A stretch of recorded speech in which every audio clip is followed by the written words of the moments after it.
Doctor बिटिया के घर से एक और दर्दनाक खबर सामने आई है, जिसे सुनकर पूरे भारत में रहने वाले लोगों के होश उड़ जाएंगे। आखिर भगवान इतनी कड़ी परीक्षा क्यों लेते हैं, क्या हुआ है, यह सब हम आपको इस वीडियो में बताएंगे। लेकिन उससे पहले डॉक्टर बिटिया की आत्मा की शांति के लिए दुआ करें। हे भगवान, डॉक्टर बिटिया की आत्मा को शांति दे और उनके परिवार को इस असहनीय दर्द से उबरने की शक्ति प्रदान करें। चलिए दोस्तों, जानते हैं पूरी खबर क्या है। एक पिता उसी दिन मर जाता है जिस दिन उसकी बेटी के साथ ऐसा घृणित अपराध होता है। उस दिन एक बाप का दिल पूरी तरह टूट जाता है, लेकिन दुनिया में रहते हुए उसे जीना तो पड़ता है। ऐसे पिता से पूछें जिसके दिल पर क्या बीत रही है। ऐसे अपराधियों को खोलते हुए तेल में धीरे धीरे डुबोकर सजा दी जाए, ताकि दूसरा कोई अपराध करने की हिम्मत भी न कर सके और इस तरह के अपराध कभी दोबारा न हो। दोस्तों, आपकी क्या राय है कि ऐसे अपराधियों को कैसी सजा मिलनी चाहिए? हमें कमेंट सेक्शन में जरूर बताएं। इस समय एक बड़ी खबर सामने आ रही है दोस्तों। डॉक्टर बिटिया केस में बिटिया की डायरी का एक बड़ा खुलासा हुआ है, जिसमें एक महत्वपूर्ण सबूत मिला है। इसके अलावा यह भी पता चला है कि संजय राय केवल एक मोहरा था जिसे पैसे दिए गए थे। आखिर संजय राय को कितने पैसे मिले थे? आज का वीडियो आपको हैरान कर देगा। साथ ही संदीप घोष के घर में तहखाने की जांच में पुलिस और सीबीआई को कुछ ऐसा मिला है जिससे पूरा मामला सुलझ गया है। यह एक बड़ी खबर है जो आपको चौंका देगी, इसलिए पूरा वीडियो देखे बिना न जाएं। अब सारा खेल खत्म होने वाला है। सभी गवाह और सबूत सामने आ रहे हैं और ऐसा लग रहा है कि दरिंदों को सजा मिलने वाली है। कोलकाता केस में बिटिया की डायरी की जांच के बाद सीबीआई हैरान रह गई। संदीप घोष के घर के तहखाने से ऐसा सबूत मिला है कि सुनकर आपके पैरों तले जमीन खिसक जाएगी। अभी अभी कोलकाता केस में एक बड़ी ब्रेकिंग न्यूज सामने आई है, जिसने सीबीआई को चौंका दिया है। अचरज की बात यह है कि 24 दिनों की सघन जांच के बावजूद सीबीआई को पहले यह जानकारी कैसे नहीं मिली। जब सीबीआई को इसका पता चला तो उन्होंने दिल्ली से अतिरिक्त टीम बुलाई और मामले की जांच की। इसके बाद असली अपराधी का चेहरा सामने आ गया। संजय राय को 4 करोड़ 8 लाख रुपए में खरीदकर आरोप अपने सिर लेने के लिए जिस व्यक्ति ने कहा था, उसका भी पता चल गया है। अब वह घिनौना अपराधी सीबीआई के शिकंजे में है। दरअसल जानकारी मिली है कि सीबीआई को 7 बड़ी खबरें मिली हैं, जिन पर उसने अब तक ध्यान नहीं दिया था।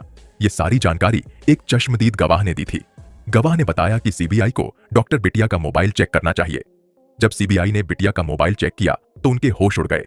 गवाह ने यह भी सलाह दी कि प्रिंसिपल के घर पर छापा मारा जाए। जब छापा मारा गया तो तहखाने से ऐसा सच सामने आया, जिसे देखकर ईडी और सीबीआई दोनों हैरान रह गए।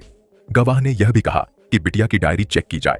डायरी की जांच के बाद जो तथ्य सामने आए, उन्हें देखकर भी सीबीआई दंग रह गई। सीबीआई 44 दिनों से इस केस की जांच कर रही थी, लेकिन इन महत्वपूर्ण बिंदुओं पर उसने ध्यान नहीं दिया था, क्योंकि उनके सामने संजय राय को मुख्य आरोपी के रूप में पेश किया गया था। संजय राय ने सभी आरोप स्वीकार कर लिए थे, इसलिए सीबीआई को लगा कि संजय राय और प्रिंसिपल संदीप घोष ही मुख्य आरोपी हैं और केस उन पर ही बंद होगा। लेकिन जब चश्मदीद गवाह ने सीबीआई को यह नई जानकारी दी तो सीबीआई के कान खड़े हो गए। सीबीआई ने तुरंत दिल्ली से अतिरिक्त टीम बुलाई और इन आरोपियों को सजा दिलाने के लिए जांच को नए सिरे से शुरू कर दिया। तो आइए इस वीडियो में जानते हैं कि सीबीआई को कौन सी ऐसी जानकारी मिली है जिसके कारण पूरा केस बदल गया है। साथ ही हम यह भी बताएंगे कि डॉक्टर बिटिया के मोबाइल में जो वीडियो मिला, उसमें वह कितनी रो रही थी और वह वीडियो किसने बनाया था। यह भी जानेंगे कि डॉक्टर बिटिया के फोन से संदेश किसने भेजा था, और जब वह प्रिंसिपल के काले सच को जान गई थी तो प्रिंसिपल ने उसे क्यों मरवा दिया। इन सभी चीजों के बारे में हम विस्तार से चर्चा करेंगे इसी वीडियो में, तो इस वीडियो को अंत तक जरूर देखें। अगर आप चाहते हैं कि डॉक्टर बिटिया को न्याय मिले और उसे सच्ची श्रद्धांजलि दी जाए, तो कमेंट बॉक्स में लिखकर भगवान से प्रार्थना करें कि बिटिया की आत्मा को शांति मिले। आइए इस वीडियो में आगे बढ़ते हैं। दरअसल सीबीआई अपनी जांच में पूरी तरह व्यस्त थी और उसे अंतिम रूप देने के लिए तैयार थी। तभी अचानक एक चश्मदीद गवाह सामने आता है और सीबीआई को पूछता है, क्या आपने डॉक्टर बिटिया का फोन चेक किया? यह सुनकर सीबीआई चौंक जाती है और सवाल करती है, डॉक्टर बिटिया का फोन क्यों चेक करना है? गवाह कहता है, कृपया आप एक बार चेक करिए। इसके बाद सीबीआई अपने तकनीकी टीम को डॉक्टर बिटिया का फोन सौंपती है। जो खुलासा होता है वह ऐसा था कि सीबीआई को अपनी पूरी जांच फिर से शुरू करनी पड़ी। दरअसल डॉक्टर बिटिया के मोबाइल में उस रात की घटना का वीडियो रिकॉर्ड हुआ था। यह वीडियो उन्हीं आरोपियों में से एक ने रिकॉर्ड किया था, जिसने गलती से अपने मोबाइल की बजाय डॉक्टर बिटिया के मोबाइल से रिकॉर्डिंग शुरू कर दी थी। चूंकि डॉक्टर बिटिया और आरोपी के मोबाइल एक ही मॉडल के थे, आरोपी ने गलती से डॉक्टर बिटिया के फोन से रिकॉर्डिंग कर दी। जैसे ही उसे अपनी गलती का एहसास हुआ, उसने वीडियो को तुरंत डिलीट कर दिया, लेकिन सीबीआई ने उस वीडियो को पुनः प्राप्त कर लिया। जब सीबीआई ने वीडियो देखा तो पूरा मामला ही पलट गया। सीबीआई को पता चला कि संजय राय को 3 करोड़ 20 लाख रुपए देकर खरीदा गया था। एक थ्योरी के मुताबिक पहले भी दावा किया जा रहा था कि संजय राय को फंसाया जा रहा है। संजय राय आरोपी तो था, लेकिन मुख्य आरोपी नहीं था। उसने बिटिया के साथ घिनौना काम किया था, लेकिन वह अकेला नहीं था। हालांकि सीबीआई को इसके समर्थन में कोई ठोस सबूत नहीं मिल रहे थे, जिससे उन्हें लगा कि ये केवल अफवाहें हैं। लेकिन जब बिटिया के मोबाइल की जांच की गई तो सच्चाई सामने आ गई। इसमें दिखा कि संजय राय को 3 करोड़ 20 लाख रुपए इसलिए दिए गए थे ताकि वह पूरे जघन्य अपराध का जिम्मा अपने ऊपर ले ले। यही वजह थी कि जब पुलिस ने पहली बार संजय राय को पकड़ा था तो उसने तुरंत कहा, हाँ, मैंने ही अपराध किया है, मुझे जल्दी से जल्दी सजा दो और मामला खत्म करो। तब भी पुलिस को संदेह हुआ था कि उसने इतनी जल्दी अपराध क्यों कबूल कर लिया, जबकि फॉरेंसिक रिपोर्ट भी नहीं आई थी। उसी समय एक चश्मदीद गवाह ने यह भी जानकारी दी थी कि प्रिंसिपल के घर पर छापा मारा जाए। इसके बाद ईडी और सीबीआई मिलकर प्रिंसिपल के घर के अंडरग्राउंड तहखाने में छापा मारते हैं। वहां जो खुलासा होता है वह इतना चौंकाने वाला था कि सीबीआई और ईडी दोनों हिल गए। दरअसल जानकारी मिली है कि सीबीआई और ईडी ने छापे के दौरान 2000 cassette, 7 memory card, 2 hard disk, कई अरबों रुपए, लाखों का कैमरा और अपराध में उपयोग किए जाने वाले कई उपकरण बरामद किए हैं। इन सब के मिलने के बाद सीबीआई और ईडी दोनों ही हैरान रह गए। इस केस में अब ईडी भी शामिल हो गई है क्योंकि इसमें अरबों रुपए और 4 करोड़ 80 लाख की रिश्वत का मामला भी सामने आया है। इसके अलावा यह भी पता चला कि डॉक्टर बिटिया को मुख्य आरोपी प्रिंसिपल संदीप घोष के बारे में पहले से जानकारी हो गई थी। लगभग 25 दिन पहले डॉक्टर बिटिया को यह पता चल गया था कि संदीप घोष हॉस्पिटल में ब्लू फिल्म की शूटिंग कहां करता है। डॉक्टर बिटिया ने उसके खिलाफ सबूत भी इकट्ठा कर लिए थे और उन्हें राष्ट्रपति को सौंपने वाली थी, लेकिन इससे पहले ही उनके साथ यह घिनौना कांड हो गया और वह इस दुनिया से चली गई। अगर डॉक्टर बिटिया आज जीवित होती तो हमें कुछ और ही घोटाले सुनने को मिलते। दुर्भाग्यवश उनके जाने के बाद उनका केस पूरी दुनिया में वायरल हो गया और अब हर कोई इसके बारे में जानता है। प्रिंसिपल के घर पर छापा मारने और बिटिया के मोबाइल को चेक करने के बाद यह भी पता चला कि 4 करोड़ 80 लाख की रकम प्रिंसिपल से संजय राय के पास ट्रांसफर की गई थी। यही कारण था कि संजय राय पहले दिन से ही अपराध को कबूल कर रहा था।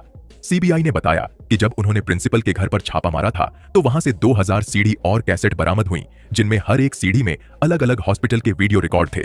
इसके अलावा मेमोरी कार्ड में उन सभी फिल्मों का रॉ फुटेज भी मिला। एक रिपोर्ट के अनुसार ये वीडियो पहले मेमोरी कार्ड में रखे जाते थे, फिर एडिटर के पास जाकर एडिट होते थे और उसके बाद सीडी में डाले जाते थे, जिन्हें ब्लैक मार्केट में ऊंचे दामों पर बेचा जाता था। इस जांच में यह भी पता चला कि हॉस्पिटल में जो भी ताजा शव आते थे, चाहे वह लड़की हो या लड़का, उनके साथ घिनौना काम करके उसकी रिकॉर्डिंग की जाती थी। ये रिकॉर्डिंग भी अलग अलग कैसेट में रखी जाती थी ताकि जीवित और मृत लोगों की फिल्में मिक्स न हो। आपको जानकर हैरानी होगी कि जीवित लोगों की फिल्मों के मुकाबले मृतकों की फिल्में 10 गुना ज्यादा दाम पर बिकती थीं और यही कारण था कि संदीप घोष के पास अरबों रुपए आ गए थे। संदीप घोष का यह काला व्यापार जारी था क्योंकि वह बड़ी रकम का हिस्सा उच्च अधिकारियों और नेताओं को कट के रूप में देता था, जिससे वे खुश रहते थे। इसीलिए यह घिनौना काम मेडिकल कॉलेज में कई दशकों से चलता आ रहा था। आखिरकार डॉक्टर बिटिया के साथ हुए जघन्य अपराध ने इस केस को एक नया मोड़ दे दिया। अब सीबीआई और ईडी की एंट्री के बाद यह केस बहुत जल्द बंद होने वाला है, लेकिन केस को बंद करने से पहले सीबीआई इसे एक बार फिर से री इन्वेस्टिगेट करना चाहती है, क्योंकि छापे चश्मदीद गवाह बिटिया के मोबाइल में मिले वीडियो और 4 करोड़ 80 लाख रुपए से जुड़ी जानकारी के आधार पर यह जरूरी हो गया है कि जांच फिर से की जाए। इसमें कई ऐसे नाम भी सामने आ सकते हैं जिनकी जानकारी अब तक किसी को नहीं थी। एक और महत्वपूर्ण जानकारी यह है कि डॉक्टर बिटिया के साथ हुए अपराध से कुछ घंटे पहले उनके रिश्तेदारों और परिवार वालों को एक संदेश भेजा गया था। उस संदेश में लिखा था, माँ, मैं ठीक हूँ, मैंने खाना खा लिया है, अब आराम कर रही हूँ, सुबह उठकर ड्यूटी ज्वाइन करूंगी, अगर कोई इमरजेंसी होगी तो हमारे जूनियर हमें बुलाएंगे, तब तक मैं आराम कर रही हूँ। इस संदेश को सुनने के बाद उनके रिश्तेदार और परिवार वाले निश्चिंत हो गए और सो गए। अब इस बात की भी जांच शुरू हो गई है कि क्या वह संदेश वास्तव में डॉक्टर बिटिया ने भेजा था या किसी आरोपी ने। जैसे ही इस मैसेज से जुड़ी जानकारी सामने आएगी, हम आपके साथ साझा करेंगे। दोस्तों, आज की खबर यहीं तक। इस वीडियो को ज्यादा से ज्यादा शेयर करें ताकि बिटिया को न्याय मिल सके और दोषियों को जल्द से जल्द सजा मिले।